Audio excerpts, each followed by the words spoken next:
नकातो न माता न बंधुर् न दाता न पुत्रो न पुत्री न भृत्यो न भर्ता न जाया न विद्या न बुद्धिर्ममैव गतिस्त्वं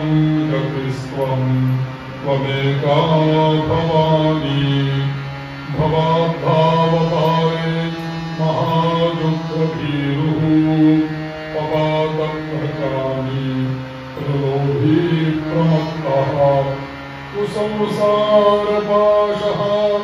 प्रबद्धस्वदाहम् गतिस्त्वं त्वमेका भवानी गतिस्त्वं त्वमेका गतिस्त्वं त्वमेका भवानी गतिस्त्वं त्वमेका भवानी गतिस्त्वं त्वमेका। नमो देव्यै महादेव्यै शिवायै सपदं नमः।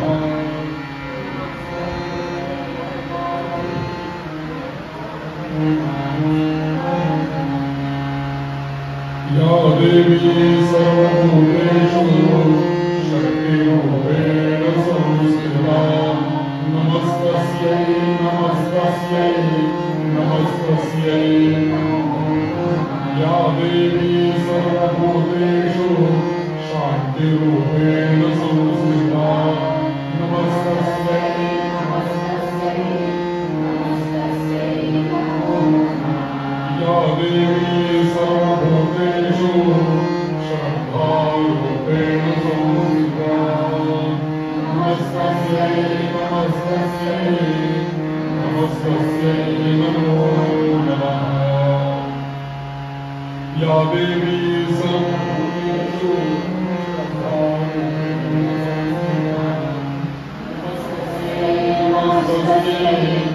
नमस्तस्यै।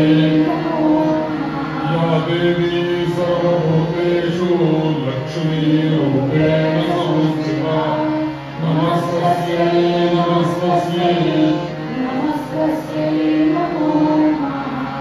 सर्वमङ्गलमाङ्गल्ये शिवे सर्वार्थसाधिके शरण्ये त्र्यम्बके गौरी नारायणी नमोस्तुते। नारायणी नमोस्तुते नारायणी नमोस्तुते। पचतुर्वदो ब्रह्मा द्विबाहुरपरो हरिः अभालोचन शम्भुः भगवान् बादरायणः।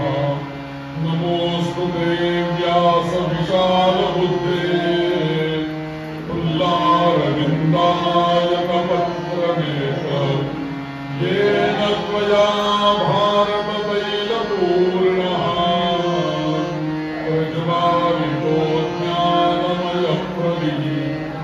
गुरुर्ब्रह्मा गुरुर्विष्णु गुरुर्देवो महेश्वरः गुरुसाक्षात् परब्रह्म तस्मै श्रीगुरवे नमः।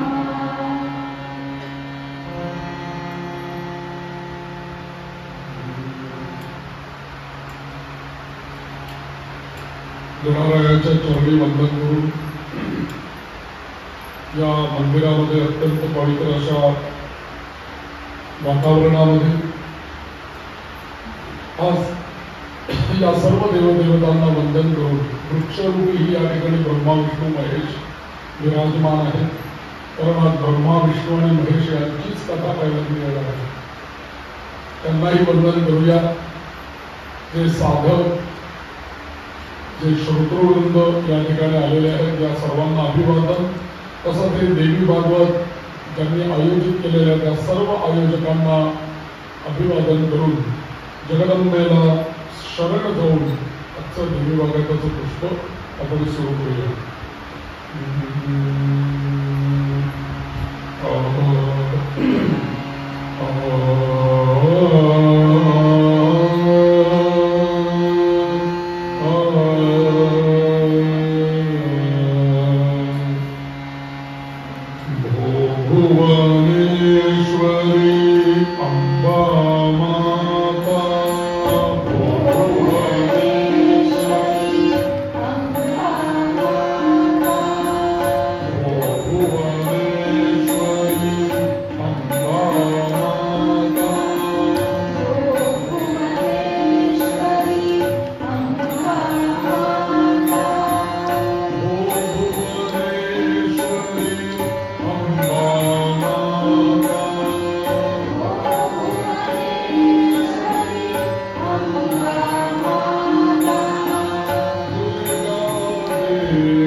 या देवी भागवताचा अभ्यास आपण सगळेजण करतो आहोत. महात्म्य पाहिलं, काल आपण जवळजवळ 2 स्कंद पूर्ण केलेले आहेत. आज 3ऱ्या स्कंदामध्ये आपण आता हळूहळू प्रवेश करतो आहोत. या 2 स्कंदामध्ये आपण असं महात्म्य पाहिलं की देवी भगवतीची कृपा कोणाकोणावर कशी कशी होत जाते आहे. मग आपण महर्षी व्यासांचं कथानक बघितलं, शुकदेवांचा जन्म बघितला, शुकदेवांनी केलेली देवीची उपासना आराधना, आणि त्याच्यानंतर सगळा कुरुवंशाचा पांडवांचा वंशाचा विचार करून आपण जनमेजयापर्यंत येऊन पोचलो. आणि राजा परीक्षित, या परीक्षिताला लागलेला तक्षकाचा दंशाचा शाप, आणि 7 दिवसांनी येऊन तक्षक तुम्हाला दोष करेल ही शापवाणी त्या ऋषींच्या मुलांनी उच्चारल्याबरोबर या परीक्षिताने स्वतःच्या या महालामध्ये किंवा स्वतःच्या नगरामध्ये 7 मजली महाल उभा केला आणि त्यातल्या 7व्या मजल्यावर जाऊन तो राहिला आणि सगळ्या बाजूने कडेकोट बंदोबस्त केला. तरी सुद्धा जेव्हा तक्षक यायचा होता तेव्हा तक्षक तिथपर्यंत पोहोचलाच, आणि त्या तक्षक तिथपर्यंत पोहोचल्यानंतर त्या तक्षकाने या परीक्षिताला दंश केला. परीक्षित तिथेच गतप्राण झाला. त्याच्यानंतर जनमेजय त्याचा मुलगा हा त्याच वंशातला हा राजा झाला. हा राजा उत्तम राज्य करू लागला आणि उत्तंग नावाचे मुनी त्यांना भेटले, आणि उत्तंग नावाच्या मुलींनी या जन्मेजयाला थोडीशी कान उघडली म्हणून आपण तसं केलं आणि सांगितलं की बाबाला तुझ्या वडिलांना मारणारा जो तक्षक आहे त्याच्याकरता तू सर्पयज्ञ आयोजित कर. तेही त्यांनी केलं आणि सर्पयज्ञ अर्धवट राहिला. व्यास मुनी तिथे आले. अगस्ती मुनींनी चालू असलेला सर्पयज्ञ थांबवला आणि महर्षी व्यास प्रत्यक्ष या जन्मेजयाला सांगतायत की अरे बाबा, असा सर्पयज्ञ करून काय होणार आहे? सगळे सर्प नष्ट करून तुला काय मिळणार आहे? तुझे वडील जे काही ब्राह्मणाच्या शापाने किंवा ब्राह्मणाच्या ऋषी मुनींच्या केलेल्या अपराधामुळे जे तुझे वडील आज नरकामध्ये कितपत पडलेले आहेत त्यांना गती नाही, पण अशा वडिलांना तुझ्या या सर्पयज्ञाने काय गती मिळणार आहे? तू आता असं कर्म केलं पाहिजे की येण केन प्रकारेण त्या वडिलांना सद्गती मिळेल. आता वडिलांना सद्गती द्यायची म्हणजे कशी द्यायची? आपल्या घरातले जेव्हा पितृगण जेव्हा देह सोडून स्वर्गवासी होतात त्यावेळेला आपण त्यांचं क्रियाकर्म करतो. 9, 10, 11, 12 सगळे दिवस पाणी करतो, सूतक पाळतो, श्राद्ध करतो, त्यांच्याकरता काही दानधर्म करतो. या सगळ्या गोष्टी जेव्हा आपण करतो तेव्हा एका अर्थाने काय असतं की गेलेली जी व्यक्ती आहे त्या गेलेल्या व्यक्तीला पुण्य आम्ही दान करतो. त्यांचं जेवढं पुण्य वाढेल तेवढी त्यांना सद्गती मिळते. आणि जर का पुण्य जर का दिलं नाही तर काय होणार आहे? अधोगती होणार आहे. म्हणून धर्मशास्त्राची आज्ञा ही आहे की ज्या वेळेला आपल्या घरामध्ये कुठलीही कोणाची एखाद्याची मृत्यू घटना घडते त्यावेळेला आपल्या हातातली सर्व कामं बाजूला ठेवा आणि त्याच्या मागे लागतात. लोक आम्हाला विचारतात काय होतं, सूतक का पाळायचं आत्ताच्या काळामध्ये, ते योग्य आहे का? मग कोरोना काळामध्ये क्वारंटाईन राहायला सांगितलं ते योग्य आहे का? सांगा ना मला. एखादी बाळंतीण घरामध्ये स्त्री झाली तर 10 दिवस सोयरे पाळायला सांगितलं शास्त्रांनी, ते योग्य का अयोग्य? मग जा सगळ्या त्या बाळंतीणीला आणि बाळाला भेटायला होऊ दे काही संसर्ग, लागू दे त्या बाळाला काही कोणाची दृष्ट, मग कोण सांभाळणार, कोण रक्षण करणार? इतकं नाजूक बाळ जर का त्याला 10 लोक भेटायला लागली त्या घरामध्ये आणि एखादी रोगराई काही पसरली तर त्या बाळाचं काय होणार आहे पुढे? म्हणून काही गोष्टी काही शास्त्रांनी ज्या सांगितलेल्या आहेत त्या योग्य आहेत आणि त्यामुळे त्या काळामध्ये ज्या वेळेला एखादी व्यक्ती आपल्याकडे निधन पावते त्यावेळेला आपल्या घरातले देव सुद्धा असं म्हणतात की बाबा रे तू रोज माझी पूजा करतो, काही हरकत नाही, पण आता 10 दिवस तू माझी पूजा नाही केली तरी चालेल. रोज तू जपजापीय होम हवन काय करतो ना ते 10 दिवस नाही केलंच तरी चालेल.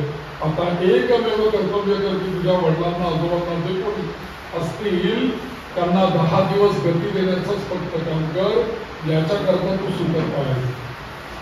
तुला दुसरा अजेंडाच असता का मला काही, सगळं सोड आणि ते कर तिकडे. आपल्याकडे म्हणतात ना की 2 गोष्टी आहेत बघा, एक मरणद्वारी आणि तोरणद्वारी. तोरणद्वारी म्हणजे लग्न आणि मरणद्वारी म्हणजे हे. अशा ठिकाणी आपण गेलंच पाहिजे असं आपल्याकडे गणमत आहे की नाही, कारण ते मुख्य कर्म आहे. तर व्यास महर्षी असं सांगतात की अरे बाबा तू आता असं कर्म कर, हे सर्पयज्ञ काय करत बसणार. सर्पयज्ञ करून थोडी तुझ्या वडिलांना मुक्ती मिळणार आहे, उलट तुला अजून दोष लागणार आहे.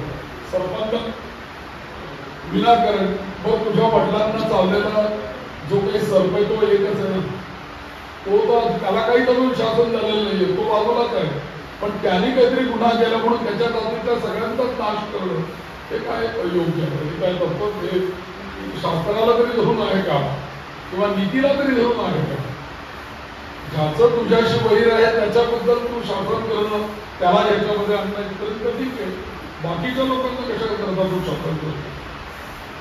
अशा सगळ्या गोष्टी हे महर्षी व्यास त्याला समजावून सांगतात. आणि मग महर्षी व्यास थोडक्यात काय सांगायचं तुम्हाला मला की व्यासांनी या जन्मे जयाचा बुद्धी पालट केला.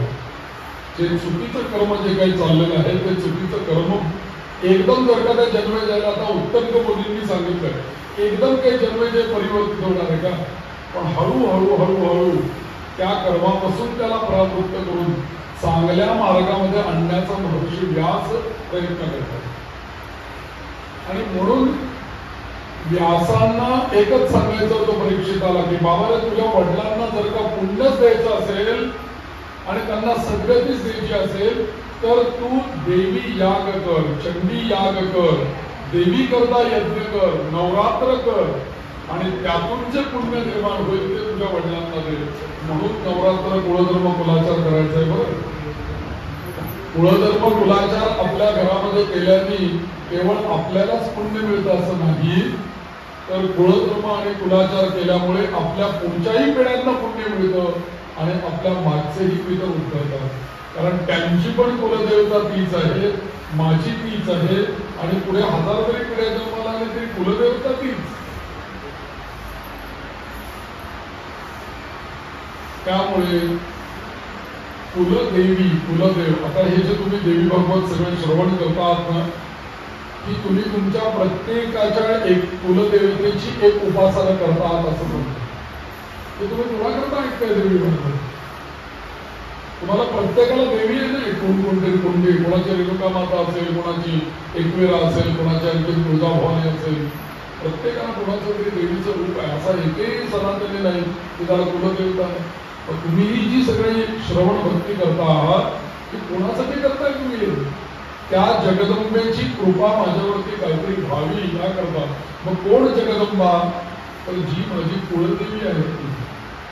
आणि इथे महर्षी व्यास हेच त्या जन्मेजयाचं मन परावर्तित करतायत. अरे कुठलं तरी कर्म करत बसू नकोस, तू सरळ तुझ्या कुलदेवतेची उपासना कर, म्हणजेच जगदंबेची आराधना.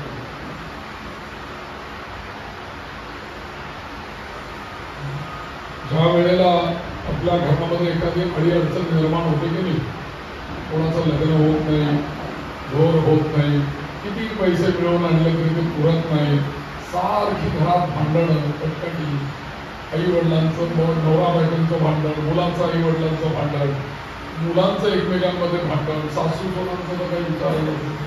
त्याच्यावर एक सहस्रनामावली तयारच करायला पाहिजे. तर असं काही ना काही जे वादंग चालू आहे, सुख सुख सुख सुख म्हणतात ते कुठे आहे घरामध्ये. आम्ही या सत्संगाच्या निमित्ताने कुठेतरी आम्ही 2 तास 2.5 तास 3 तास जेव्हा त्या जगदंबेच्या प्रांगणामध्ये जाऊन बसतो ना, जेव्हा त्या व्यासांची वाणी थोडीफार आपल्या कानावरती पडते तेव्हा खरोखरी म्हणजे हे ताल सूर एक वातावरण मंदिरातलं खरोखरी एक 3 तास आपल्याला या ठिकाणी बसल्यानंतर किती चांगली एनर्जी निर्माण होती. भले आपल्याला एखादी गोष्ट कळो न कळो, पण त्या भगवतीच्या प्रांगणात आल्यामुळे बऱ्याच काही गोष्टी घडत असतात. ती कृपा तर करतेच ना आपल्यावर. आणि आईला आपल्या लेकरांवर कृपा कर असं सांगावं लागतं की आईच नाही. मुलाच्या काय अडचणी त्या आईला सांगायला लागेल का? मुलगा नुसता बाहेरून असा आला, मुलगी छोटी लहान किंवा मुलगा, तरी आईने त्याच्याकडे नुसतं बघितलं तरी कळतं की काय करून आलाय बाहेर. एखादा मुलगा शाळेतून आला की काय रे शाळेत काय मारामाऱ्या करून आलास का? आईच विचारते. जरा मुलगा आश्चर्य करतो, आई तुला कसं काय माहितीये? मी तुझी आई आहे म्हणून मला माहिती आहे. साध्या साध्या गोष्टी आहेत. मग मला तुम्ही सांगा, आपल्या कुळामध्ये आपल्या कुटुंबामध्ये ज्या काही समस्या निर्माण होतात, तर ती आपल्या कुळाची जी आई आहे कुलदेवी, तिला आपल्या दोष नाही का कळणार? तिला आपले हे नाही का कळणार? म्हणून तिच्या करता काहीतरी सेवा ही आपल्याकडनं घडलीच पाहिजे. याकरता महर्षी व्यासही तळमळत आहेत आणि महर्षी व्यास या जन्मेजयाच्या रूपाने तुम्हाला आम्हाला सर्वांना हे देवी भागवत 18,000 श्लोकांचा सांगता येतो. कधी ते लहान नाही, एवढा मोठा ग्रंथ आहे, विस्तृत सांगताय. आणि या प्रत्येक कथेमधनं काही ना काहीतरी आपल्याला ते एकेका वळणावर घेऊन जातात. त्या कथेने आपल्याला कळत आहे नाही हे असं नाही, असं नाही, असं. म्हणून या ठिकाणी जन्मेजय आणि महर्षी व्यासांचा आता संवाद सुरू झालेला आहे. आणि जन्मेजय काही प्रश्न विचारतात.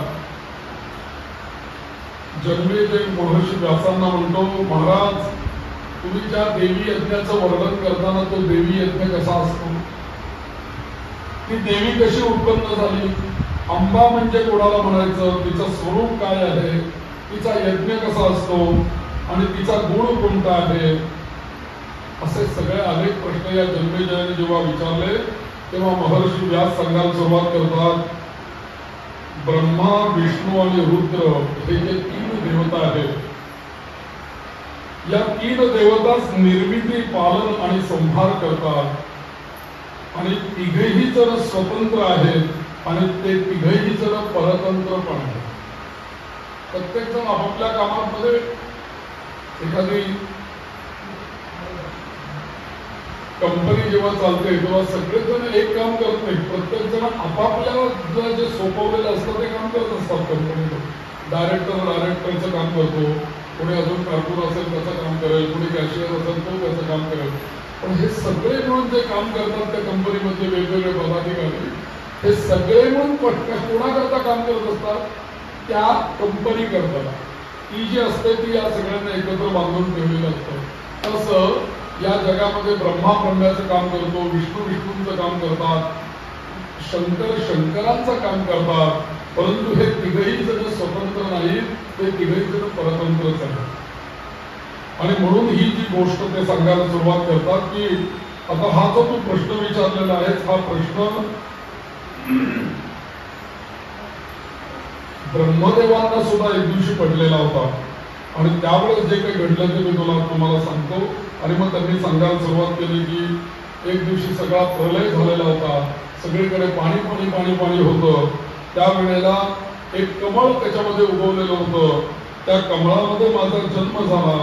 आणि त्यावेळेला या संपूर्ण असलेल्या जलमय झालेल्या जगतामध्ये चंद्र नव्हता, सूर्य नव्हता, वृक्ष नव्हते, पर्वत नव्हतं, काही नव्हतं. पाणी पाणी पाणी पाणी सगळीकडे होतं. म्हणून मी असा विचार करत होतो की अरे काहीच कुठे दिसत नाही, सगळीकडे पाणी पाणीच दिसतंय. फक्त मी ज्या कमळामध्ये बसलोय ते कमळ मला दिसतंय. मग मी कुठून आलोय, किंवा हे कोण याचा निर्माता आहे, किंवा काय ही सृष्टी आहे, किंवा त्याला काही कळेना. म्हणून ते विचार करायला लागले. पण त्याने असा विचार केला की आपण आता शोध घेऊया. ब्रह्मदेव हे शेवटी त्यांनी ठरवलं की आपण बघूया आपण तरी कुठनं आलोय, कमळ तरी कुठनं आलोय. हे कमळ ज्या अर्थी या पाण्यातनं असं वरती आलंय, कमळ ज्या अर्थी वरती आलेलं आहे बहुमत मिळवून, तर काहीतरी त्याच्या मागे काहीतरी असेल ना. असं तुगाच कमळ वरती येईल. मग ते कमळ कसं काय आलं असा विचार करता करता ब्रह्मदेवाने काय केलं, त्या कमळामध्ये त्या देठामध्ये उतरण्याचा प्रयत्न केला. अरे कुछ भी तो है इसलिए वो आ गए. तर तू आतमध्ये त्या देठामध्ये त्या कमळाचं देठ तुम्हाला म्हणजे कोकण असतं आतमध्ये, त्यात काही नसतं. आपण इकडनं फुंकलं तर तिकडनं ती पूर्ण हवा जाईल अशी नळीच असते ती कमळाच्या देठमध्ये. तर तो आतमध्ये उतरला आणि आतमध्ये ब्रह्मदेव जात असताना त्याला सुचना काही अंधकार झाला. आता कुठे खाली तर होतो वरती जाऊ, मी किती आलोय कोणाला माहिती.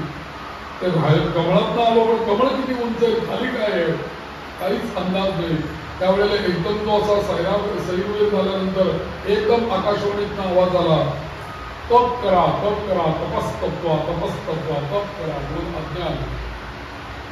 आमच्याकडे वेदाच्या व्याख्येमध्ये असं दिलेलं आहे, तपस्तत्वा असृजत ब्रह्मा ब्राह्मणा वेद गुप्तये.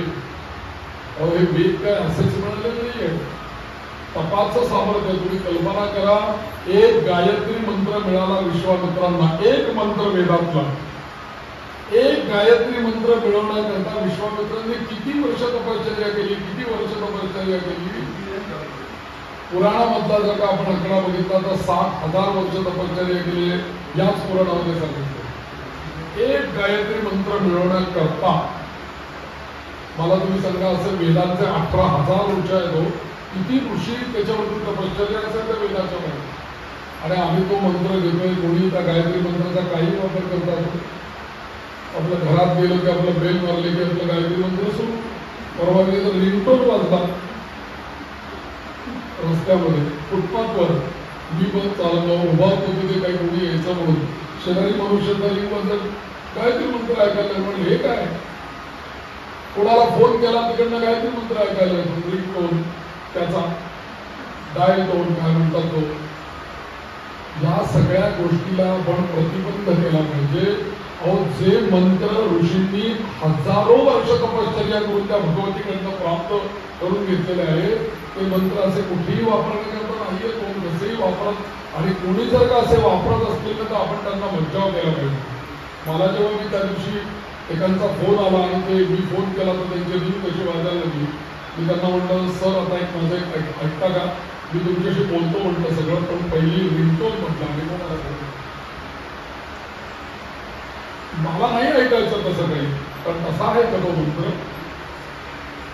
इतका सहज असता तर काय मग विश्वामित्रांना तपश्चर्या तरी करण्याची काय आवश्यकता होती. 60,000 वर्ष तपश्चर्या, 24 अक्षर मिळाली, 60,000 वर्ष तपश्चर्या करून कालच आपण ऐकलं. म्हणून तपानी साध्य होतं, ते तप कर म्हणून त्या ब्रह्मदेवाला सांगितलं. आणि आज नेमकं माणसांच्या मध्ये या सगळ्या गोष्टी कमी झाल्या. या पुराण ऐकण्यामध्ये, कथा ऐकण्यामधनं आपण हे शिकायला पाहिजे. काल मी तुम्हाला उपवासाचं सांगितलं. आपण एखादा नियम करणं, आता चातुर्मास येतोच आहे पुढे, एक नियम करा, 4 महिने सांभाळता येतो का बघा, काहीतरी नियम.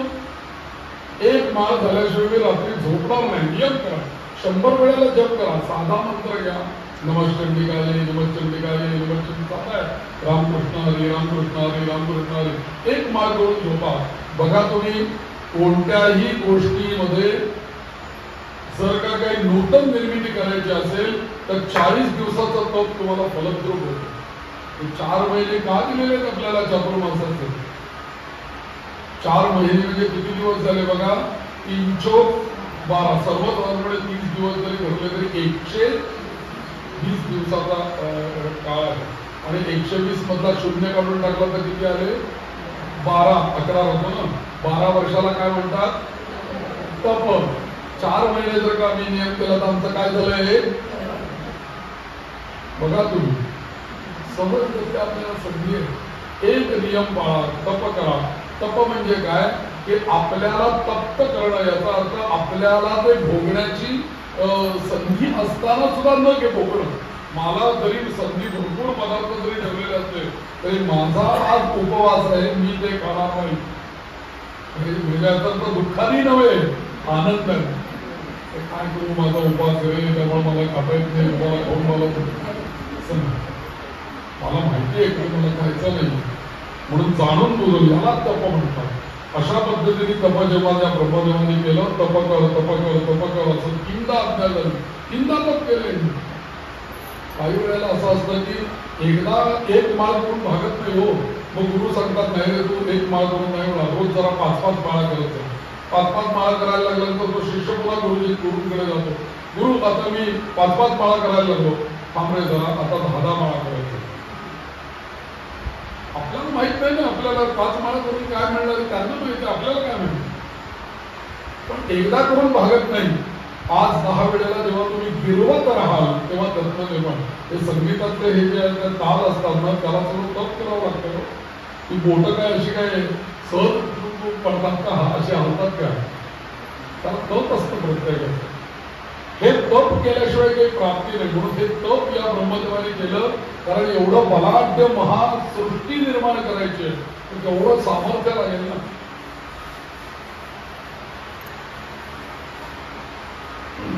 चार लोक पाहुणे घरात यायचे आणि स्वयंपाक करायचा म्हणतात तर तेवढं सामर्थ्य लागतं. तर एवढी मोठी ब्रह्मांड सृष्टी निर्माण करायची. तर मग यांनी तप केलं आणि त्यावेळेला त्याच्या असं लक्षात आलं की तो तप करत गेला आणि संभ्रमातच पडला. आणि शेवटी अशातच त्याला ते मधुर कैटभ राक्षस, ते योगनिद्रा, विष्णू यांचं सगळ्यांचं दर्शन झालं. आणि तेवढ्यात विष्णू पण तिथे आले आणि या विष्णूंनी या दोन्ही मधु आणि कैटभांना मारून फार करून टाकलं. आणि त्याच्यानंतर हे विष्णू तिथे होते तेवढ्यात तिथे शंकर पण येऊन भेटले. म्हणजे बघा ब्रह्मा तप करायला खाली गेले, त्यांना विष्णू भेटले, तिथे शंकरही येऊन भेटले. तिघही जणांचा एकत्र झाला.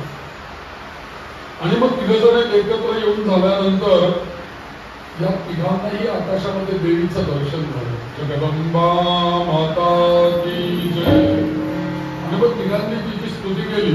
या देवी सर्वभूतेषु शक्तिरूपेण संस्थिता नमस्तस्यै नमस्तस्यै नमस्तस्यै नमो नमः. जगदंबा माता की जय. आकाशामध्ये या तिघांना देवीचं दर्शन झालं आणि ती देवी त्यांना म्हटली,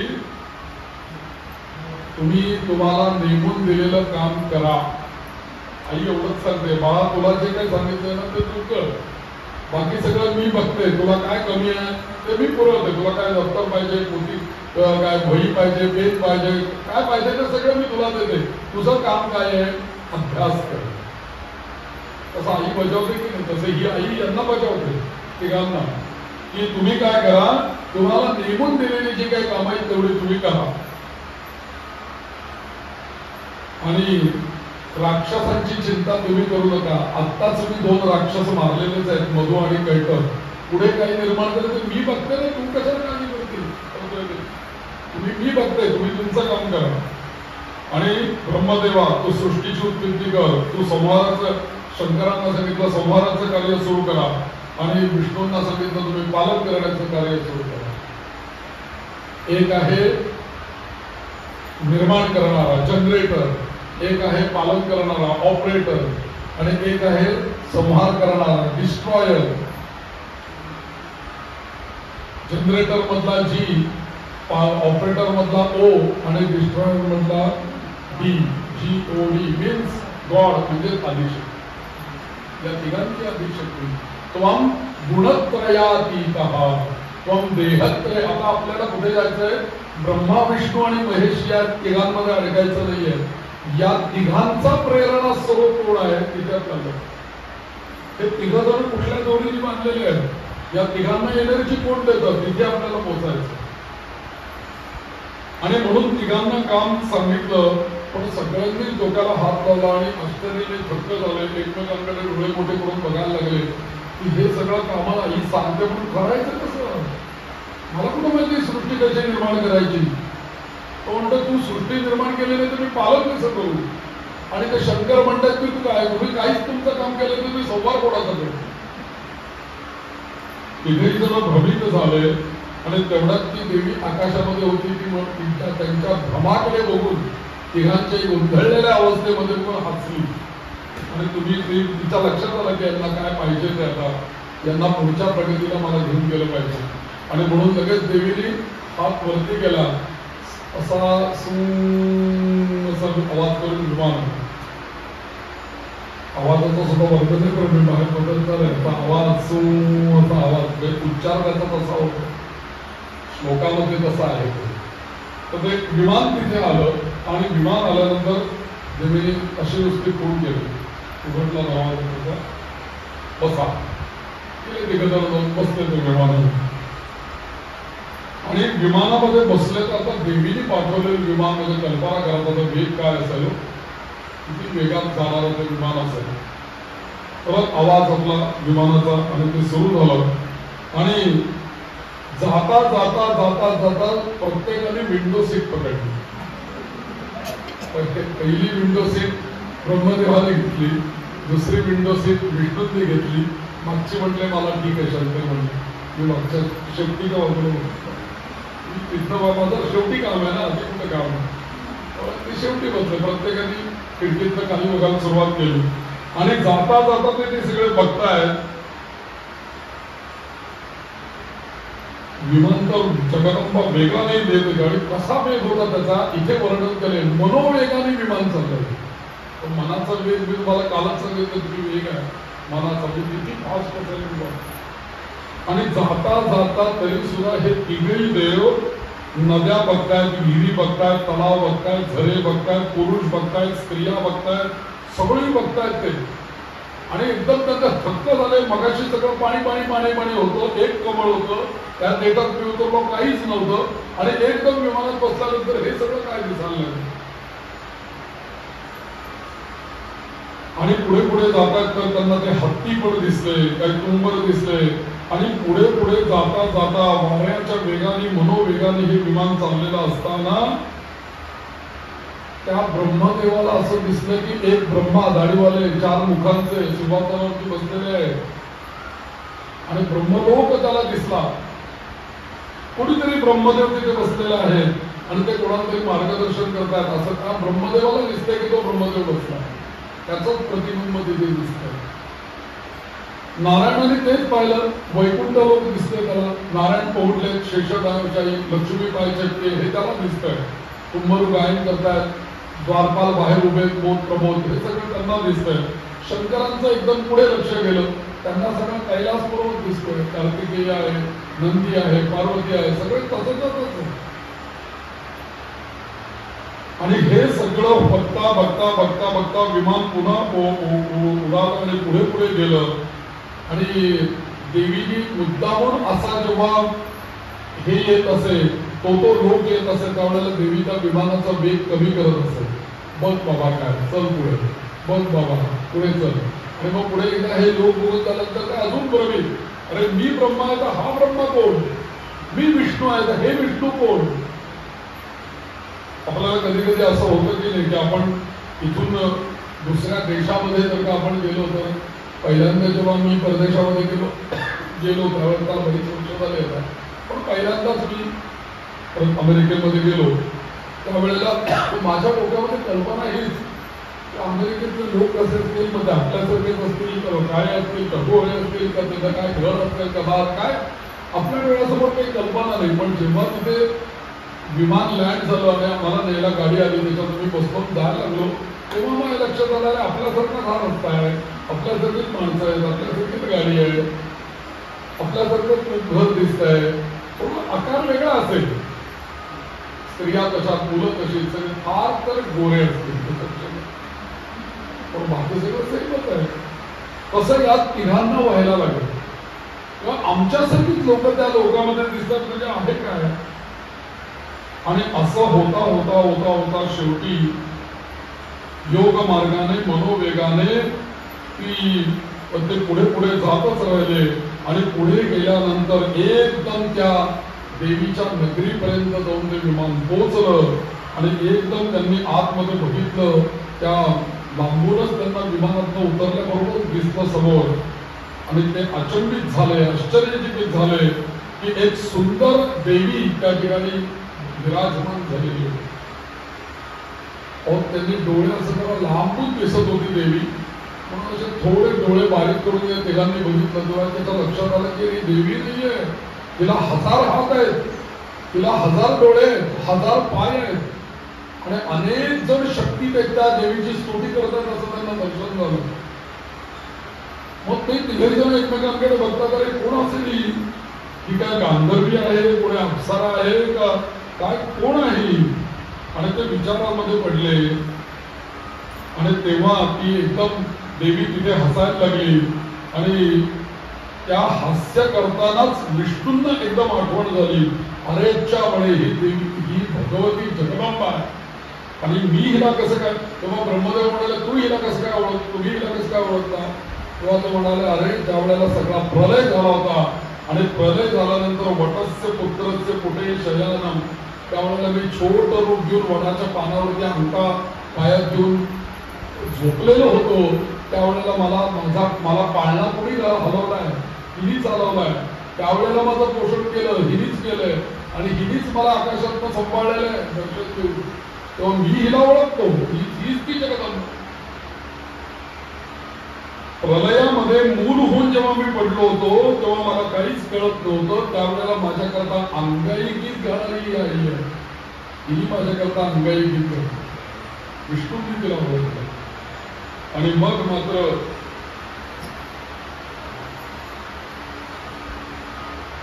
या विष्णू आणि ब्रह्मा, विष्णू आणि महेश हे तिघही जण त्या प्रांगणामध्ये देवीचा प्रवेश करतात. त्या मणिद्वीप नावाचं तिचं नगर आहे देवीचं. विष्णूंचा लोक कुठला, वैकुंठ लोक. गणपतीचा लोक कुठला, स्वानंद लोक. सूर्याचा लोक कुठला, सूर्य लोक. तसं शंकरांचा लोक कुठला, कैलास लोक. तसं देवीचा लोक कुठला, मणिद्वीप. मणी. तर अशा त्या प्रांगणामध्ये जेव्हा त्या तिघांनी प्रवेश केला तेव्हा त्या देवीची दृष्टी फक्त त्या तिघांवरती गेली. काय झालं असेल, देवीची दृष्टी गेल्याबरोबर तिघही जणांना स्त्री रूप प्राप्त झालं. ब्रह्म्याची झाली ब्रह्मिणी, विष्णूंची झाली वैष्णवी आणि शंकरांची झाली शांकरी. ही सगळ्या स्त्रिया झाल्या. तिघही जण एक बरं साध्या स्त्रिया नव्हे, लखलखीत अलंकार धारण केलेल्या, उत्तम भरजरी वस्त्र नेसलेल्या, अशा असं रूप त्यांना प्राप्त झालं. तिघही जण स्त्रिया झाल्या आणि एकमेकांकडे आश्चर्याने बघायला लागले आणि पुढे पुढे ते जात राहिले. तेव्हा ते जवळ त्या देवीच्या गेल्यानंतर त्यांच्या लक्षात आलं की अनेक लोक हिची स्तुती करतायत आणि आता जवळ जवळ गेले तर ती आपण असं लांबून आता गणपतीची मूर्ती बघितली तर आपल्याला ती लहान वाटते, पण आपण तिथे जर का जवळ गेलं तर आपल्याला भव्य वाटतं, मग ती पायऱ्या चढायला लागतात आपल्याला वरती, पण इथून बघताना ते आपल्याला छोटी वाटते. तसं झालं होतं ते. त्या देवीच्या पर्यंत ते जाऊन पोहोचले तेव्हा असं लक्षात आलं की हिचं भव्य रूप आहे, हिच्याकडे वरती तर बघता येणं शक्य नाही.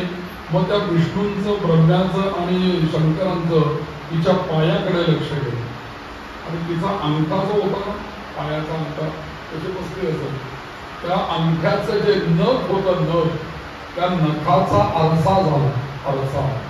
आणि त्या नखामध्ये ते काय पाहतात तिघे जण, ब्रह्मा आश्चर्यकारक दृश्य देवीच्या पायाच्या बोटांच्या नखामध्ये. कल्पना करायचं तो आरशासारखं किंवा ती आपली टीव्हीची स्क्रीन झाली असं म्हणूया आपण, किंवा मोबाईल स्क्रीन झाली तशी ती स्क्रीनचं रूप त्या अंगठ्याने घेतलं नखानी आणि त्याच्यामध्ये हे तिघही जण पाहतायत स्वतःसारखा ब्रह्मा, विष्णू, महेश, सूर्य, अग्नी, यम, वरुण, त्वष्टा, कुबेर, इंद्र, पर्वत, सगळं ब्रह्मांड अंगठ्यावर. म्हणजे हीच ती भुवनेश्वरी. आणि मग हे इतकंच नव्हे तर जे राक्षस तिने मगाशी मारले विष्णूंनी, मधु आणि कैटभ, तेही राक्षस त्याच्यामध्ये क्रीडा करताना विष्णूंना दिसते. आणि मी तर मगाशी यांना मारलं, पण ते इथे तर त्या नखामध्ये बघतो ते क्रीडा करतात. हे सगळं त्यांना तिथे दिसायला लागलं. यांची तिघही जण एकमेकांच्याकडे बघतायत आणि तिघांची संभ्रमित अवस्था अजून काही कमी झालेली नव्हती. कारण तिघांनाही नक्की कळत नव्हतं की आम्ही जे ब्रह्मांड पाहतो आहोत ते दुसरे ब्रह्मा विष्णू आणि शंकर पाहिले असे कितीतरी ब्रह्मा असतील, कितीतरी शंकर असतील, कितीतरी विष्णू असतील, कल्पना नाही. आपण एका ब्रह्मांडाचा विचार करू शकत नाही. ही जगदंबा आपण एक ब्रह्मांड जर का म्हटलं तर आपण साधी कल्पना करा की एक सूर्यमाला, आपण ज्या सूर्यमालेमध्ये आहोत तो एक सूर्य, त्याच्या भोवती असलेले हे नवग्रह, त्याच्या भोवती असलेली ही पृथ्वी स्वतःभोवती फिरते, त्या सूर्याभोवती फिरते आणि सगळे ग्रह त्या सूर्याभोवती फिरतात. सूर्य मध्ये आहे. एवढ्या जरी आता आपण तारकांचा विचार केला तरी आता चंद्रावर काय आहे, मंगळावर काय आहे, गुरुवर काय आहे, शनिवार आपल्याला माहिती आहे काही गेले पुढे आतापर्यंत आत्ताच एक चंद्रावर आपलं यान पोहोचलंय मागच्या वर्षी. आता कळेल अजून त्याच्याकडे काय काय आहे. आता सूर्यावर पण पाठवलंय यान. अगदी सूर्याच्या सर्वात जवळ जाणारं यान भारताने पाठवलेलं आहे मागच्या वर्षामध्ये. आता आपल्याला तेही कळेल की सूर्याकडे नक्की काय आहे. पण या ब्रह्मांडामध्ये आपली पृथ्वी किती छोटी असेल कल्पना करा. मोहरी एवढी तरी असेल तर आता मोहरीपेक्षा लहान, म्हणजे छोटी, त्या खसखशीचा कण आपण सगळ्यात बारीक एवढीशी ती पृथ्वी. त्या पृथ्वीवरती असलेलं 72% पाणी, 28% जमीन, त्या जमिनीमध्ये असलेला आपला आशिया खंड, त्याच्यामध्ये असलेला आपला भारत, त्या भारतामध्ये असलेला महाराष्ट्र, महाराष्ट्रात असलेलं पुण्यात असलेलं कोथरूडमध्ये असलेलं मुसाळी मंदिर, त्यातलं हे मंदिर आणि आपण कुठे गेलं तर ब्रह्मांड आणि कुठे गेलो आपण कल्पना करण्यासारखं. आपण एका ब्रह्मांडाचा विचार करू शकत नाही तर आपण सद्गुरूंना म्हणताना काय म्हणतो, अनंत कोटी ब्रह्मांड नायक राजाधिराज असं. आपल्याला एक ब्रह्मांड समजत नाही तर आपण अनंत कोटी ब्रह्मांड असं म्हणतो. आपण तेव्हा ही अनंत कोटी ब्रह्मांडाचं दर्शन जिने ती ब्रह्मांड निर्माण केली आणि जी ती ब्रह्मांड चालवते त्या ब्रह्मा विष्णू आणि महेशांना, या तिघांना हेच तर देवी दाखवते की तुम्ही जे कार्य करताय ते तुम्हीच फक्त करत नाही. या तुझ्यासारखा दुसरा ब्रह्मा दुसऱ्या ब्रह्मांडात काम करतोय, तुझ्यासारखा विष्णू दुसऱ्या ब्रह्मांडात पालनाचं काम करतोय, तुझ्यासारखे शंकर दुसऱ्या ब्रह्मांडामध्ये लयाचं काम करताय. आणि असं एक ब्रह्मांड नव्हे, असे अनंत ब्रह्मांड मी चालवते. आणि म्हणून मी या मणिद्वीपामध्ये स्वामिनी बोलतोय. हे या देवीला दाखवायचं. म्हणजे काय की देवीचं स्वरूप आणि शक्तीचं स्वरूप एवढं मोठं आहे. आपण म्हणतो ना मराठीमध्ये बोलताना, अरे तो किती मोठा आहे, त्याच्या नखाची सुद्धा सर येणार नाही कोणाला. म्हणजे त्या माणसाच्या व्यक्तिमत्वासमोर त्याचं नख किती कष्टित आहे. मग आता बघा ही देवीचं काय बघतायत हे तिघ जण, नख बघताय. म्हणजे त्या ब्रह्मांडामधल्या नखाची सुद्धा सर नाही. म्हणजे त्या नखासारख्या अगदी शूद्र गोष्टीमध्ये सुद्धा ब्रह्मांडाचं दर्शन होतं. तर देवी किती महान असेल, ती आदिशक्ती किती महान असेल, ही याच्यावरून आपल्याला कल्पना येते. शेवटी हे तिघही जण स्त्री रूपामध्येच होते. तिघही ईश्वराला शरण गेले आणि देवी त्यांना सांगते, अरे तुम्ही परस्पर विरोधी जरी असणारे वाटलात तरी सत्व, रज आणि तम या 3 गुणांनी तुम्ही बांधले गेलेले आहात. आणि त्यामुळेच ब्रह्मदेवा हे विश्व निर्माण करण्याचं सामर्थ्य तुझं आहे. आणि विश्व निर्माण केल्यानंतर पालन करण्याचं सामर्थ्य भगवान विष्णूंचं आहे.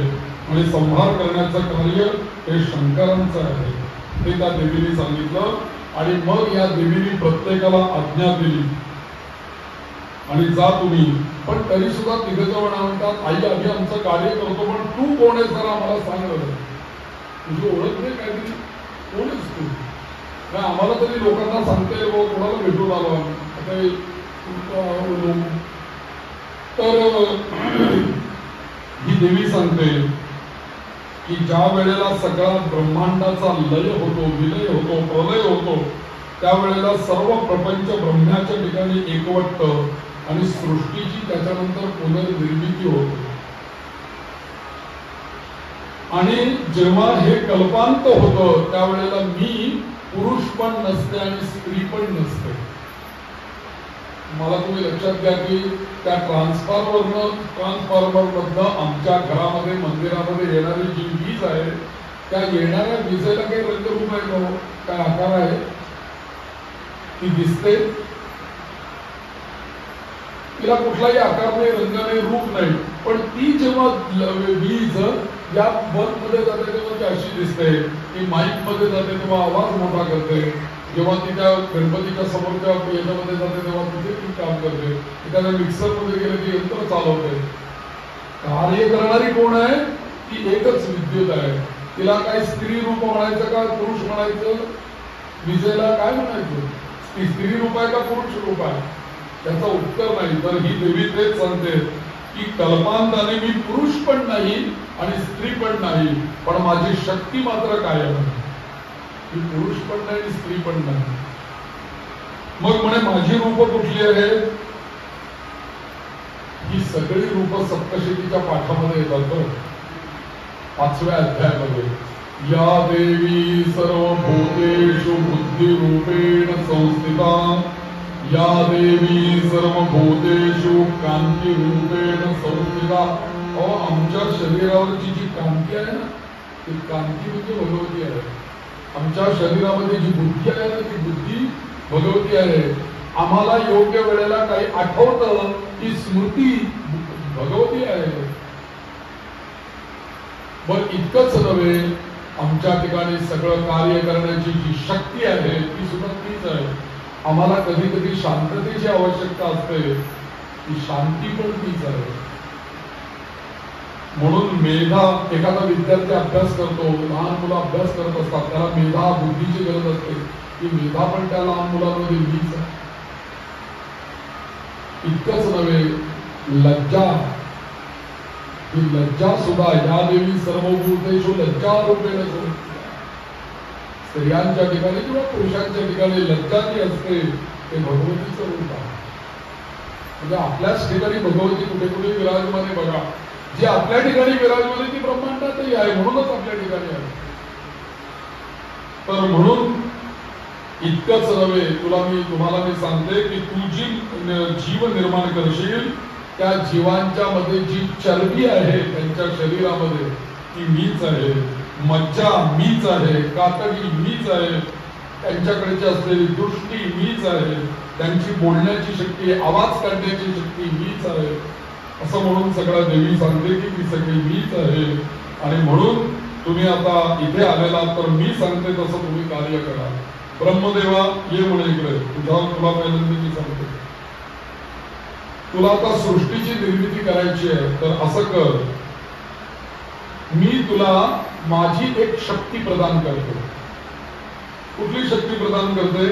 तर माझी ही रूपवती सुहासिनी अशी महासरस्वती नावाची एक शक्ती आहे. ती शक्ती तुला मी प्रदान करते. कारण बघा त्याची गंमत अशी आहे, शक्तीशिवाय कार्य नाही. कसा ब्रह्मदेव कार्य करणार? त्याला शक्ती पाहिजे ना बरोबर. म्हणून महासरस्वती नावाची शक्ती मी तुला देते. आणि ही महासरस्वती जी आहे ही मुळात रजोगुणी आहे, देवी सांगते. आणि हिचा स्वीकार कर. आणि ही महासरस्वती कशी आहे? शुभ्र धवल आहे, दिव्य अलंकारांनी शोभणारी आहे, उत्तम आसनावरती बसणारी आहे आणि तुला ही उत्तम साथ देणारी आहे तुझ्या कार्यामध्ये. आणि म्हणून ती तुझी सहचारिणी आहे. कधीही लक्षात ठेव, माझ्या या शक्तीची कधीही हेटाळणी करायची नाही. किती चांगलं सांगितलंय ना. आत्ताच्या सगळ्या पुरुषांना जर का त्यांनी स्वप्नातून हे सांगितलं तर बरं आहे, कधी शक्तीची हेटाळणी करायची नाही, तिचा सन्मान ठेवायचा. नारी शक्ती आता म्हणायला लागलेत, नारी शक्ती. पण खरोखरी आपल्या सगळ्या धर्मशास्त्रांनी तेच सांगितलंय, आधी लक्ष्मी का आधी नारायण मान सांगा, आधी शंकर का आधी गौरी. हे शक्तीलाच प्राधान्य आहे. म्हणून ही ब्रह्मदेवाला हेही सांगते की आधी सरस्वती मग ब्रह्मा. म्हणून तिची कधीही हेटाळणी करू नकोस. ती आहेस म्हणून तू आहेस. आणि मग यांना सांगितलं ठीक आहे, आता विष्णू नारायण तू ये बघा पुढे. तू काय काम करायचंय, तुझ्याकरता मी अजून एक शक्ती देते, जा घेऊन ती पण तुझ्याबरोबर काम करेल. तुला कुठली मी शक्ती देते, तुला मी लक्ष्मी नावाची शक्ती देते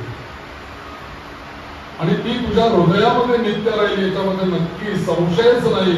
आणि ही तुझी जी जोडीदारी आहे तिचा तू योग्य प्रकारे मान ठेव, योग्य प्रकारे मान ठेव आणि कधीही तिचा तिरस्कार करू नको. असं ज्या दिवशी तू करशील त्या दिवशी हे तुटायची वेळ येईल. हसलेलं कालच्या कथेमध्ये, म्हणून ते मुलगा तुटलं नाही का, लक्ष्मीला हसले ते. आणि म्हणून कधीही तिरस्कार करू नकोस. आणि म्हणून तुझी ही जोडी जी आहे ती सर्व जगविख्यात होईल, लक्ष्मी नारायण अशी जोडी असेल.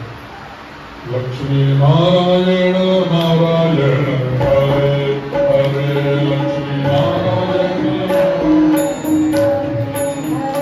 लक्ष्मी नारायण नारायण हरे हरे, लक्ष्मी नारायण लक्ष्मी नारायण नारायण हरे हरे, लक्ष्मी नारायण लक्ष्मी नारायण नारायण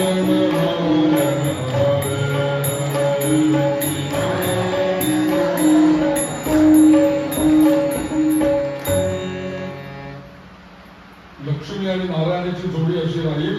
आणि जे मंदबुद्धीने, दुसरी गोष्ट एक लक्षात घ्या, आता ब्रह्मा, शिव आणि विष्णू हे तिघही जण समोर या. नारायण, विष्णू तू आणि शंकर हे दोघ जण मुख्य आहे. देव ब्रह्मा आहे ते गुप्त आहे, निर्मिती करतात, त्यांचं काम होऊन जातं. ब्रह्मा हा सदैव उत्पत्ती करतो बरं का, आणि तो गुप्त असतो. उत्पत्ती स्थान म्हणजे झाडाची मुळं दिसतात का, झाडाची मुळं खाली आहेत ती दिसत नाही म्हणजे ती नाही आहेत का, असं नाही. झाड कसं उभं आहे म्हणून. चातुर्मास जेव्हा आपण पाळतो त्यावेळेला काय होतं माहितीये, चातुर्मासाच्या वेळेला विष्णू कुठे जातात, देव शयनी एकादशी पासून प्रबोधिनी एकादशी पर्यंत ते गाढ निद्रेमध्ये, योग निद्रेमध्ये जातात. आता तुम्ही मला सांगा, जेव्हा विष्णू निद्रेला जातात त्यावेळेला काम कोण करत असतं, ब्रह्मा विष्णू महेशा मधलं, तर ब्रह्मदेव कार्यरत असतात. आणि ब्रह्मदेव कार्यरत असतात म्हणजे कसे, कारण आकाशातनं वृष्टी होत असते, पाणी जमिनीवर येत असतं, समृद्धी वरून आणत असतो आणि त्याच्यापासून या संपूर्ण सृष्टीमध्ये नूतन निर्मितीचं काम ब्रह्मदेव करत असतात.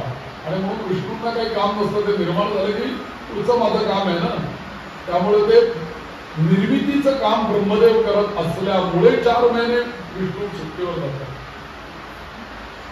आणि बघा तुम्ही, जेव्हा चातुर्मास संपतो त्यावेळेला पावसाळा संपतो आणि त्यावेळेला सगळं समृद्ध झालेलं असतं. तिथे त्याला शक्ती रूपी येते. वसंत ऋतूमध्ये, शरद ऋतूमध्ये अश्विनी नवरात्र चालू होते. सगळीकडे समृद्धी, लक्ष्मी, नारायणाची लक्ष्मी आधी प्रकट होते, मग देवप्रबोध आणि मग आपण त्या लक्ष्मी नारायणाचं पुन्हा एकदा लग्न लावतो तुळशीच्या विवाहावर आणि मग पुन्हा विश्व चालू होतं. ही गोष्ट नाही बघा, आपल्या उत्सवांमध्ये, आपल्या सणांमध्ये ही रहस्य आहे.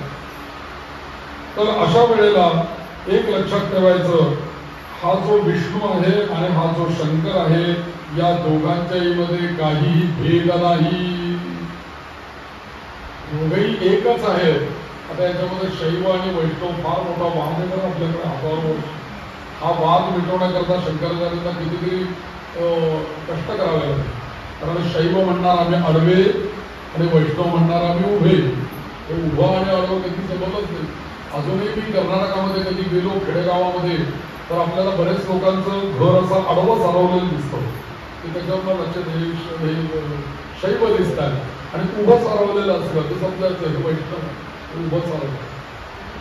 एक वैष्णव कट्टर मला मी याच्यामध्ये वाचलं, व्हॉट्सअपवरच आलं होतं काही, वैष्णव किती कट्टर असतात तर ते म्हणले मी झोपलो की म्हणजे आडवा होतो, मी आडवा झालो की मी शैव होईल, मला शैव व्हायचंच नाही म्हणून मी आडवा पडणारच नाही. झोप जरी आली तरी जिथे भिंती दोन एकमेकांना मिळतात तिथे मी उभ्या झोपेल.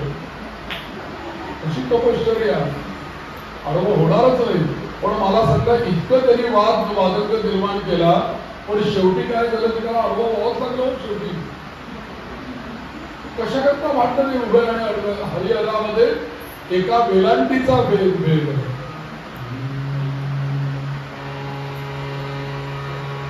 छान अभंग आहे.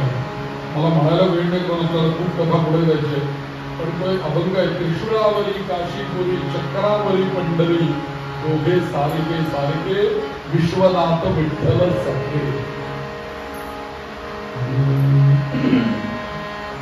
तर या दोघांमध्ये भेद करायचा नाही, भांडण करायचं नाही. आणि मग एवढं सांगून त्यांनी शंकरांनाच बोलवलं. देवी महादेव या पुढे तुम्ही काय काम करायचंय. त्रिगुणात्मक निर्गुणा प्रकृती शंकराला अतिशय अमृत मधुर वाणीने देवी बोलते. काय आवाज असेल देवीचा. तर महादेवा एक काम करा, तुम्ही काय करा, माझी महाकाली नावाची शक्ती तुम्ही घेऊन द्या. बघा, एकाला महासरस्वती दिली, एकाला लक्ष्मी दिली, आणि यांना सांगतात तुम्ही महाकाली घेऊन जा. या गौरीचा तुम्ही स्वीकार करा आणि पुन्हा कैलासाची रचना करा आणि सुखाने त्या कैलासावरती राहा. मी सांगते तिथपर्यंत राहा पुढे. आणि तुमच्या ठिकाणी महत्वाची गोष्ट असेल, तुझ्या ठिकाणी तमोगुण असेल आणि त्या तमोगुणाने रज आणि सत्व हे गुण तुझ्याकडे अल्प प्रमाणात मध्ये असतील आणि तुझं मुख्य कार्य काय आहे, तर असुरांचा विनाश करणं हे तुझं मुख्य कार्य आहे. आणि म्हणून या तिघांनाही त्यांनी निरोप दिला. आणि तिघांनाही देवी सांगते. आता याच्यामध्ये शंकरांना महाकाली दिली शक्ती कशी अक्षरांमध्ये सुद्धा आहे. तुम्ही बघा, आपण शिव असं लिहिताना ना श काढतो, एक आणि त्याला वेलांटी देतो, शिव असं लिहितो ना. तर या अक्षरामध्ये शिव या अक्षर दोन अक्षरामध्ये वेलांटी शक्ती असेल. ती जी वेलांटी आहे ती कोण आहे, ती आहे ना. ती म्हणजे वेलांटी जी आहे ती गौरी आहे, महाकाली आहे. समजा जर का आपण गेलो, शिवांची देवीनी गेलेली महाकाली आपण काढून टाकली, म्हणजे वेलांटी आपण काढून टाकली, खाली काय राहिला चालला. म्हणजे शिव सुद्धा शक्तीशिवाय कार्यच करू शकत नाही, नाहीतर ते शवस्वरूप होऊन जातील. ते शवस्वरूपाचे शिव केव्हा होता, जेव्हा त्यांना या आदिशक्तीकडनं महाकाली नावाच्या शक्तीची प्राप्ती होते. म्हणून एक विवाह हा संस्कार आहे आपल्याकडे, विवाह हा करार नाहीये. लक्षात घ्या तुम्ही, एका स्त्रीला एका पुरुषाशिवाय पूर्णत्व नाही आणि एका पुरुषाला स्त्रीशिवाय पूर्णत्व नाही. पूर्णत्व तेव्हाच आहे की जेव्हा स्त्री आणि पुरुष एकत्र नांदतील, तेव्हाच खऱ्या अर्थाने वर्तुळ पूर्ण होणार. त्याचं वर्तुळ अर्धच आहे. जसं शिवांचं आहे तसं यातनं आपण हाच बोध आहे ना, प्रत्येकाला शक्ती दिलेली आहे, त्याशिवाय ते कार्यच करू शकत नाही. कुठल्या बळावर कार्य करणार.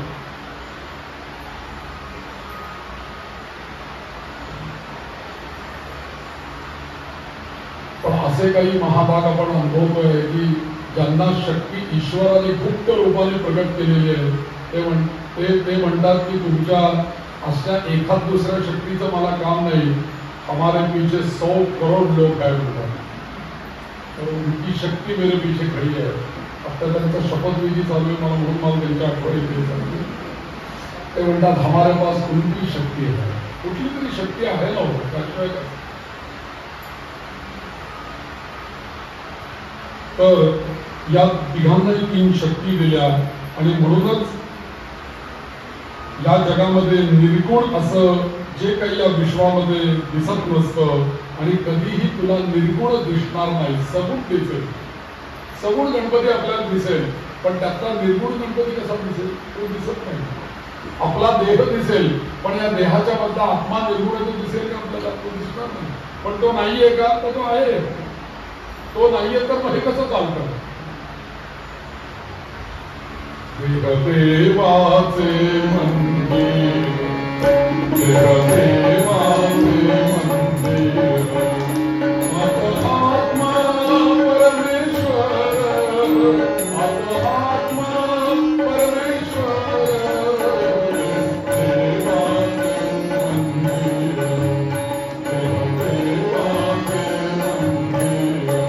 त्यामध्ये सांगितले लागते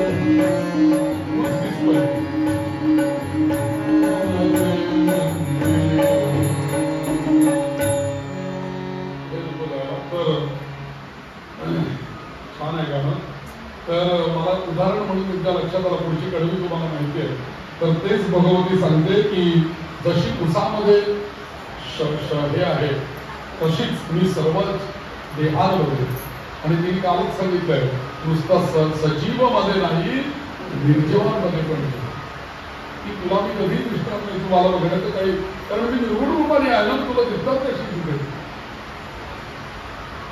म्हणून माझ्याचपासून सगुण निर्माण होतं आणि माझ्याचपासून उद्भवणारा मी आहे, म्हणून माझ्याच या परतत्वापासून निर्माण होतो अहम ब्रह्मास्मी, अहम निर्माण होतो.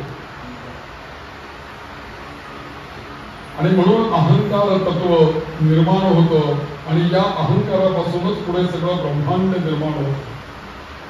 आणि या अहंकारापासूनच पुढे सत्व, रज आणि तम हे 3 गुण निर्माण होतात. आत्ताच आपण ऐकलं की सरस्वती आहे रजोगुणी, आता कायम लक्षात ठेवा, सरस्वती आहे रजोगुणी, महाकाली आहे तमोगुणी आणि महालक्ष्मी जी आहे सत्वगुणी. सत्व, रज आणि तम या 3 शक्ती आहेत मुख्य, आणि त्यांचंच हे सगळं चरित्र आहे. त्यालाच म्हणतात महाकाली, महालक्ष्मी, महासरस्वती. म्हणून त्वम शक्तित्रयात्मका गणपतीला पण आपण म्हणतो. तर थोडक्यात सांगायचं काय आहे की ऐक म्हणे 3 गुणांची 3 प्रकारची शक्ती आहे. एक आहे ज्ञानशक्ती, एक आहे क्रियाशक्ती आणि एक आहे अर्थशक्ती. एक आहे अर्थशक्ती. जरी दूध आलेलं असलं तरी आपण 5-10 मिनिटांनी संपवी का, आपली वेळ झाली की आपण संपवूया, तोपर्यंत हा अभ्यास म्हणून. तर इच्छाशक्ती आणि अर्थशक्ती आणि ज्ञानशक्ती या 3 शक्ती आहेत. ही जी ज्ञानशक्ती आहे ही ज्ञानशक्ती सत्वगुणाने युक्त आहे. क्रियाशक्ती जी आहे ती रजोगुणाने युक्त आहे. म्हणजे आता महालक्ष्मीला काय म्हणायचं, ज्ञानशक्ती है ना, सत्वगुणाने युक्त आहे. क्रियाशक्ती रजोगुणाने युक्त आहे, म्हणजे ती कोण झाली महासरस्वती. आणि द्रव्य शक्ती जी आहे ती तमोगुणाने युक्त आहे, म्हणजे कोणती झाली महाकाली. अशा या 3 गुणांची, तिघांच्या 3 शक्ती आहेत. आता या ज्या 3 शक्ती आहेत, या 3 शक्तींकडे हे सत्व, रज आणि तम हे 3 गुण आहेत बरं का, अत्यंत महत्वाचे आहेत. या 3ही गुणांची माणसाला आवश्यकता आहे. केवळ सत्वगुणही उपयोगी नाही, केवळ रजोगुणही उपयोगी नाही आणि केवळ तमोगुणही उपयोगी नाही. आणि 3ही गुण एकत्र काम करत असतात आपल्या शरीरामध्ये. पण ज्या वेळेला आपल्याला जप करायचा त्यावेळेला आपल्यातला सत्वगुण पुढे येतो. ज्या वेळेला कोणाशी भांडायचंय, वादविवाद करायचा आहे, कोणाला आणखी काय, तमोगुणी वस्तू येतो. ज्या वेळेला आपल्याला काही पाहिजे अशी भावना निर्माण होते, आपल्यातलाच रजोगुण निर्माण होतो. म्हणजे आपल्यातच हे 3ही गुण आहेत. पण 3ही गुण जर का नसतील तर आपलं कामच चालणार नाही. आणि केवळ एकच गुण ठेवला, लक्षात घ्या, जिथे एकच आहे तिथे निर्मिती नाही, जिथे 2 आहेत तिथे निर्मिती. म्हणून एकच गुण ठेवला तर निर्माण काहीच होणार नाही. म्हणून ईश्वराने निर्मिती करताना तुमची आमची अशीच केली आहे, 3ही गुण आणि 3ही शक्ती तुम्हाला आमच्याकडे तुमच्या देऊन दिलेल्या. आणि म्हणून सत्व, रज आणि तम या 3 गुण आमच्याकडे ठेवलेले आहेत. म्हणून एक गोष्ट लक्षात ठेवायची की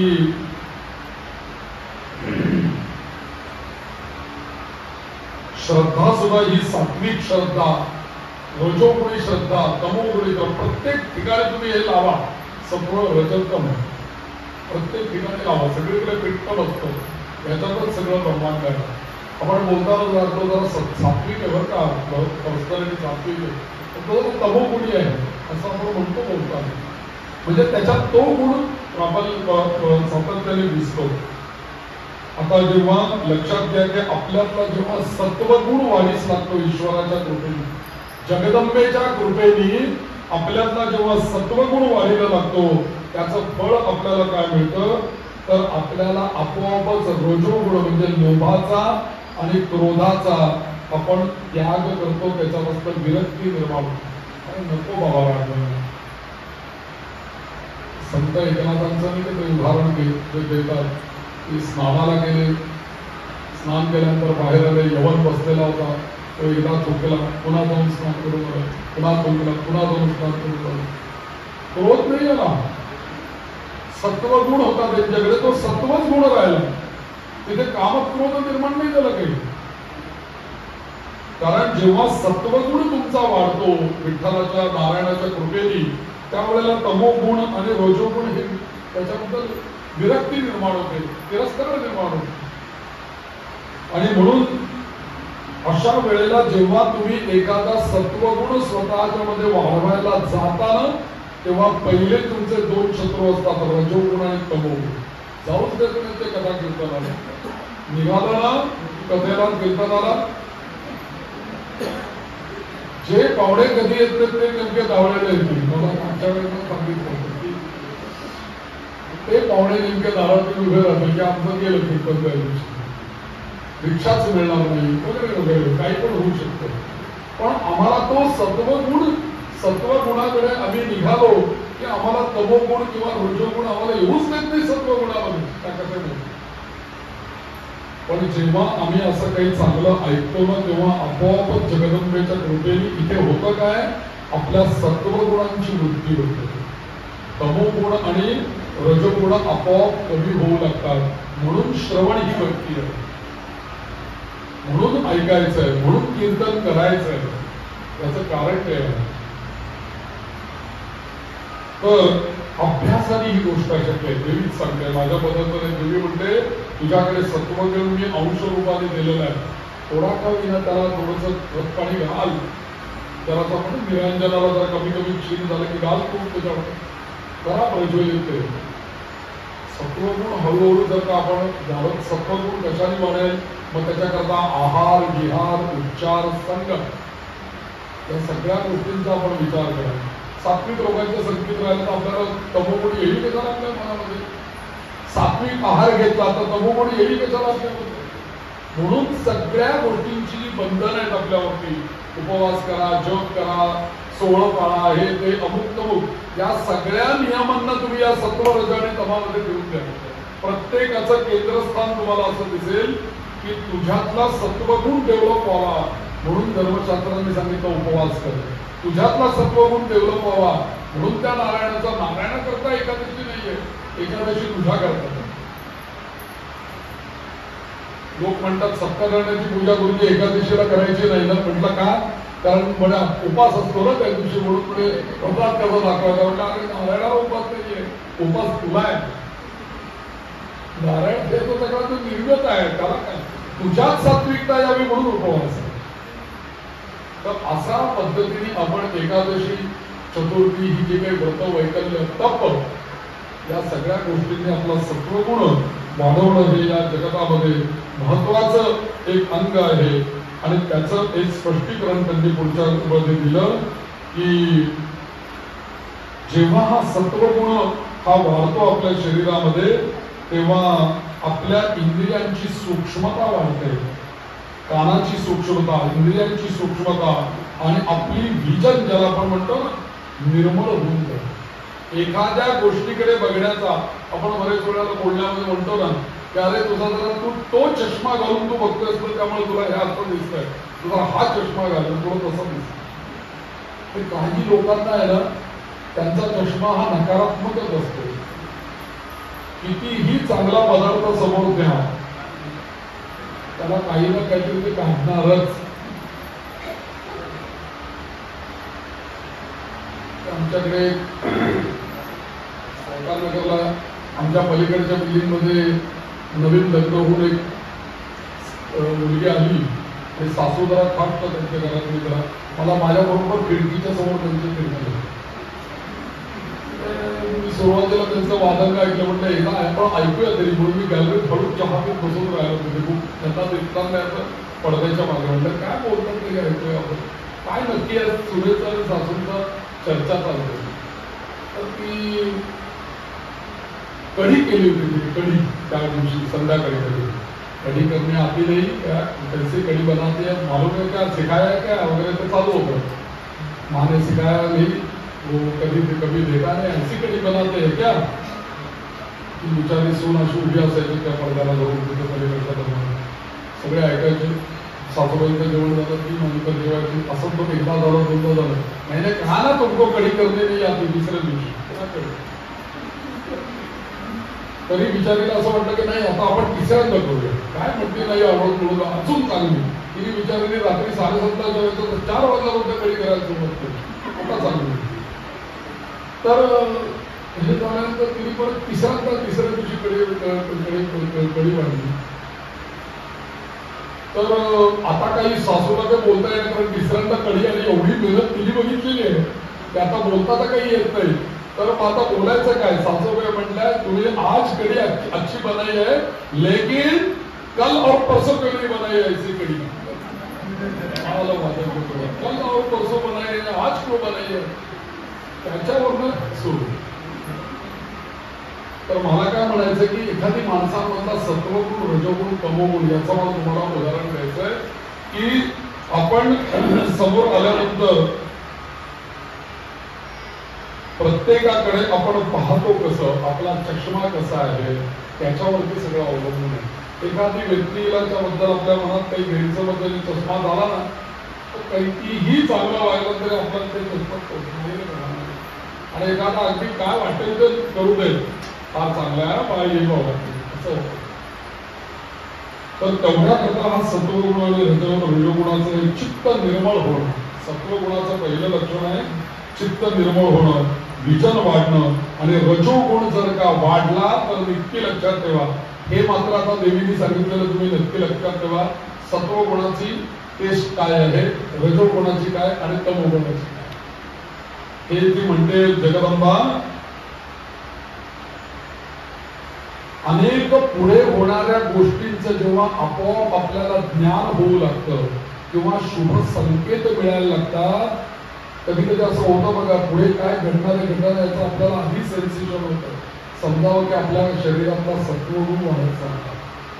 पण मात्र कुठल्याही कार्यक्रमाला जरी गेलं तरी सुद्धा त्या वेळेला जर का आपल्याला जाणबायाच येत असतील, आळसच येत असेल. काही लोक पूजेला बसले की मी सांगितलं आचमन करा, पहिली जाणबाईच देतात मग आचमन करा.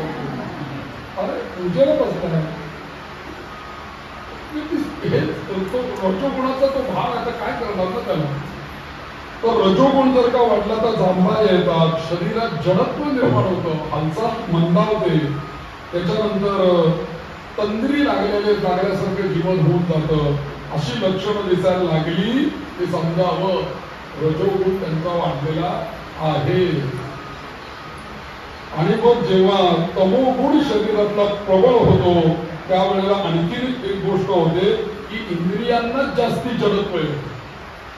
हात इथे आहे पण बाबा ते फूल जरी इकडे घेतो ना तर हात तिकडे घ्यावाच वाटत, जडत्व येऊन जातं सगळ्या शरीराला. आणि दुसरी गोष्ट म्हणजे आपल्याकडे सुपेरियरिटी कॉम्प्लेक्स आणि इन्फिरियरिटी कॉम्प्लेक्स, तसा इन्फिरियरिटी कॉम्प्लेक्स निर्माण किंग कर्तव्य मूळ असं म्हणतात त्याला. असा कॉम्प्लेक्स काय काहीही नको, काही नको, काही नाही, कशात काही नाही हो, कोणी काही चांगलं नाही, सगळं असंच असे असतात का बरोबर. काय करणार, अगदी दल्लो बिल्लोच्या गाडीवर झोपा, एसी लावा, तरी काही नाही हो, झोपत येते. अशी किंग कर्तव्य मूळ माणसं झाले की समजावं की त्यांचा तमोगुण वाढलेला आहे. अशा माणसाला धड झोप येत नाही. तमोगुण वाढला की झोप नाही येत असं देवी सांगते. मी म्हणाले तुम्ही मी नाही, देवी सांगते, तिथे श्लोकच आहे. तर म्हणून अशा वेळेला या सगळ्या खुणांवरनं जन्मेजया तू समजून घे की सत्वगुण, रजोगुण, तमोगुण कसे आहेत, याच्यानुसार आपण त्याची पुढे आता काय काय कथा आहेत त्या आपण बघूया. मला मुळात तुम्हाला हे 3 गुण या अध्यायामध्ये व्यासांनी जन्मेजयाला सांगितले आणि त्याचा आपल्याशी कसा संबंध आहे हे मी तुम्हाला सांगण्याचा प्रयत्न केलेला आहे. आपण 1-2 मिनिटं नामस्मरण करूया आणि ब्रेक घेऊया.